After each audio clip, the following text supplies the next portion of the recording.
The family of a man killed while in law enforcement custody is seeking justice tonight. A 72-year-old man was killed in the Macon County Jail, allegedly at the hands of another inmate. His wife says she was waiting to bail him out when she learned he was dead.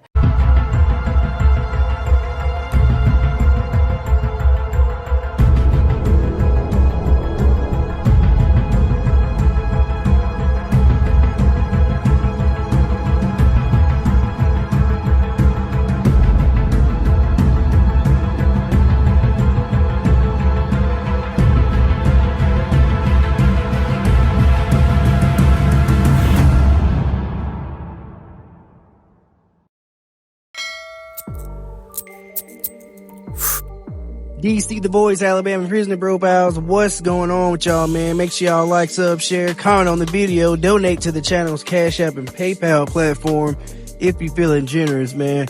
Say, I want to give a shout out to Hayden for the dub on Cash App on my homie, man. Appreciate you, man. Talking about get this man a suit.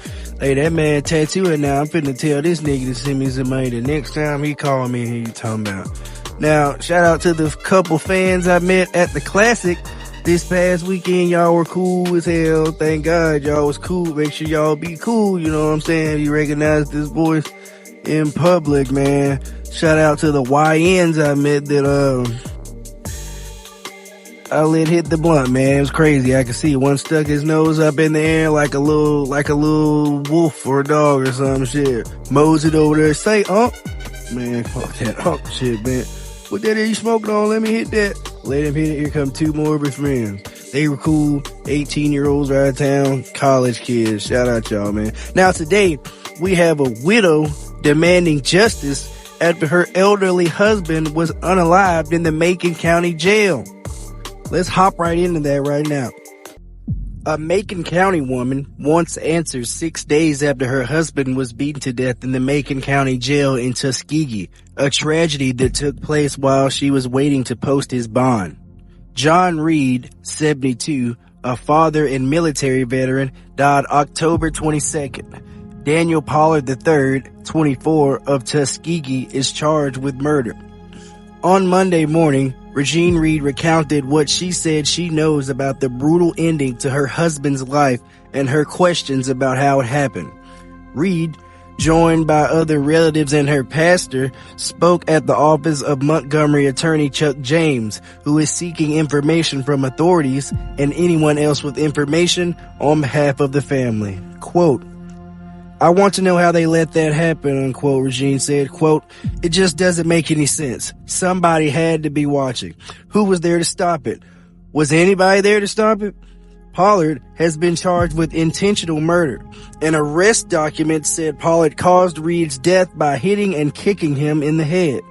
District Judge Deborah H. Biggers ruled last week that Pollard was in need of an appointed lawyer due to, quote, mental impairment.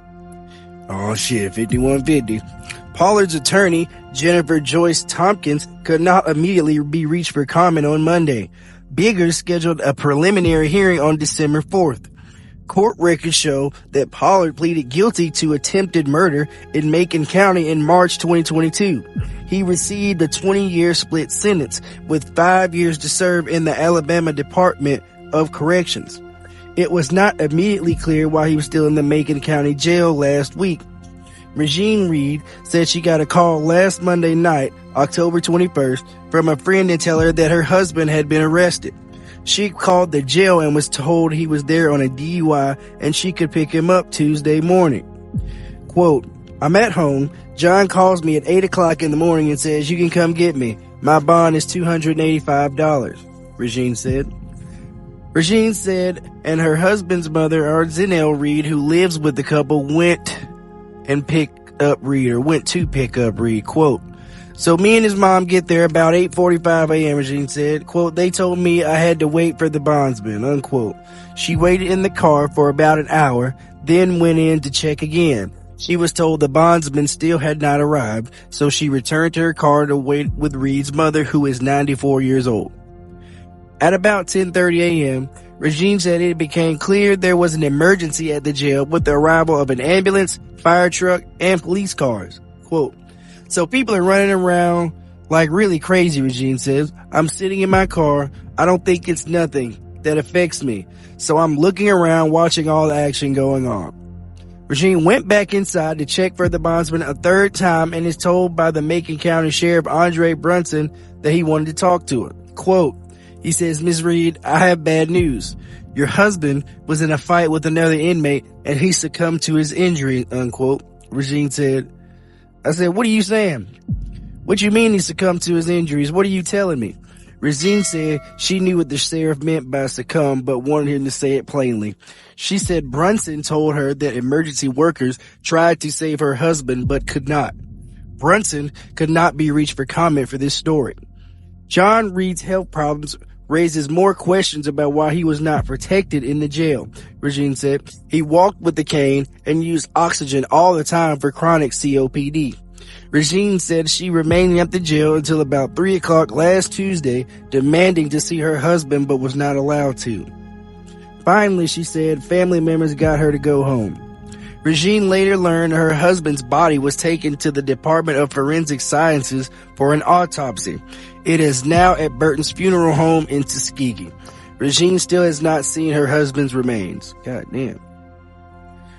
She says he was told her husband was beaten so brutally that she would not recognize him.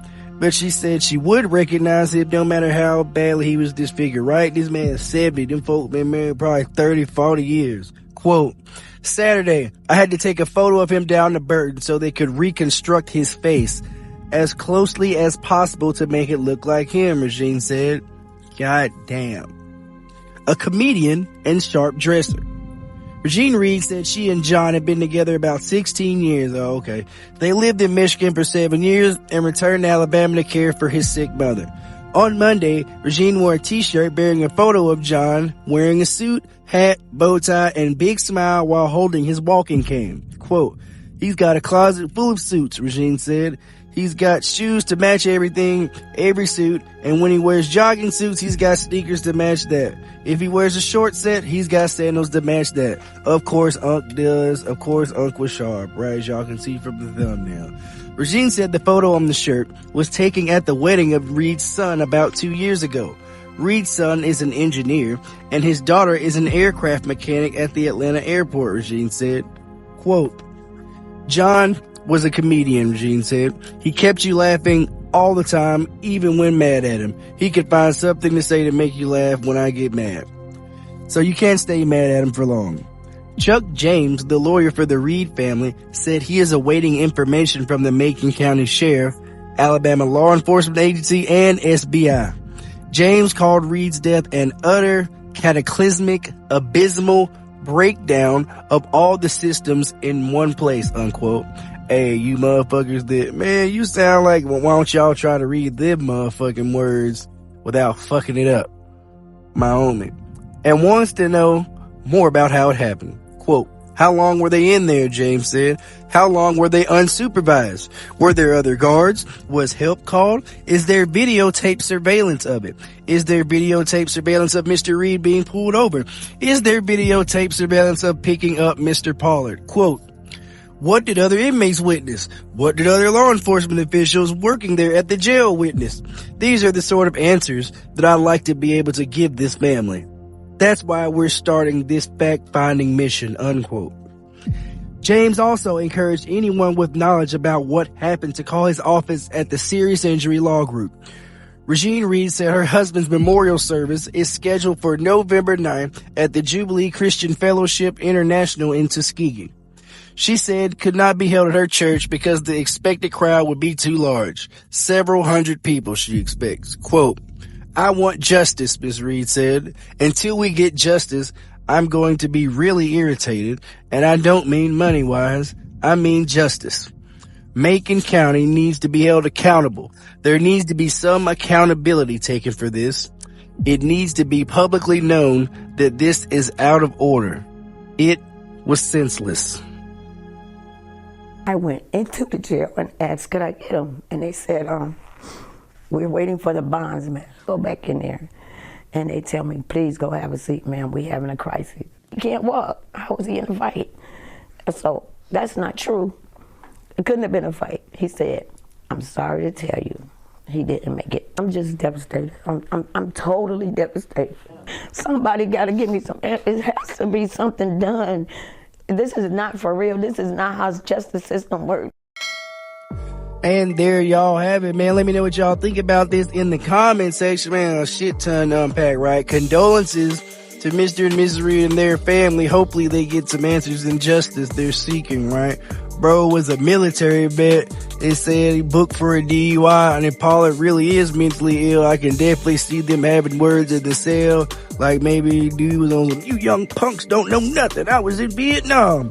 Say, chill. I don't want to have to do it to you in here, You ain't gonna do nothing to me. I can still tussle. Y'all know how old schools be, man. Or if Pollard could have just been a straight JCat 5150 and assaulted dude for no reason at all, man. One thing's for sure, dude definitely get life for this shit. Alabama, we ain't trying to hear that mental health shit. They gonna get his ass up out of here on my children, right? But yeah, man, let me know what y'all think about this in the comment section, man. Like, sub, share, donate to the platform if you're a real supporter. DC The Voice, Alabama Prisoner Profiles.